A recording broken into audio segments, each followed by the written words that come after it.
মেয়াদ উত্তীর্ণ স্যালাইন প্রয়োগের ফলে মৃত্যু মেদিনীপুরের প্রসূতির। হাসপাতালে তদন্ত কমিটি পৌঁছতেই ধুন্ধুমার। হাসপাতালের সামনে বিক্ষোভে এসএফআই ডিওয়াইএফআই কংগ্রেস। মেদিনীপুর মেডিকেলে প্রসূতি মৃত্যুর জন্য তাই ব্ল্যাক লিস্টেড স্যালাইন। রাজ্যের সবকটি হাসপাতালে অভিযুক্ত সংস্থা স্যালাইন বন্ধে নির্দেশিকা। স্টকে থাকলে ব্যবহার না করার নির্দেশ স্বাস্থ্য দপ্তরের। তদন্তে গঠিত 10 সদস্যের কমিটি। দল বিরোধী কাজের জন্য সাসপেন্ড করা হলো আরাবুল ইসলামকে। সাসপেনশনের খবর মিলতেই সাকত মোল্লা অনুগামীদের উচ্ছ্বাস। ভাঙড়ের জায়গায় জায়গায় বৃষ্টিমুখ। সাসপেনশনের পরে আরাবুলের বিরুদ্ধে মামলা। আরাবুল ও তার ছেলে সহ 9 জনের বিরুদ্ধে স্বতঃপ্রণোদিত মামলা রুজু। প্রতিষ্ঠা দিবসে উত্তেজনার পরেই দলের নজরে ছিল আরাবুল। এবার ভাঙড়ের দায়িত্ব সাকাতকে।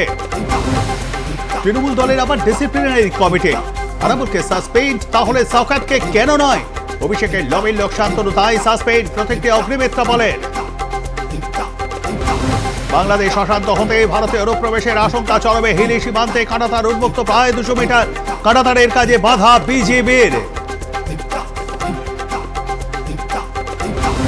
নদিয়ায় ভারত বাংলাদেশ সীমান্তে কাঁটাতারহীন এলাকায় অনুপ্রবেশের আশঙ্কা তীব্র হচ্ছে। 4 বছর আগে সরকার জমি নেয়, বিনিময়ে টাকাও হাতে আসে, অথচ এখনো বসেনি কাঁটাতার। অভিযোগ জমিদাতাদের।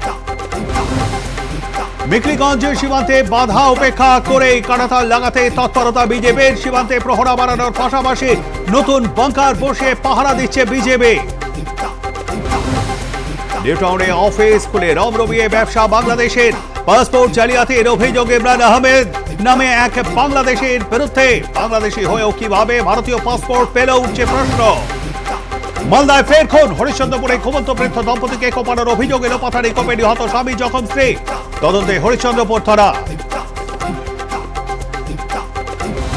কেন চোর অপবাদ শুনতে হয়েছিল উত্তম কুমারকে? উত্তম সৌমিত্র সম্পর্কে কে ভূমিকা সত্যজিতের নায়কের?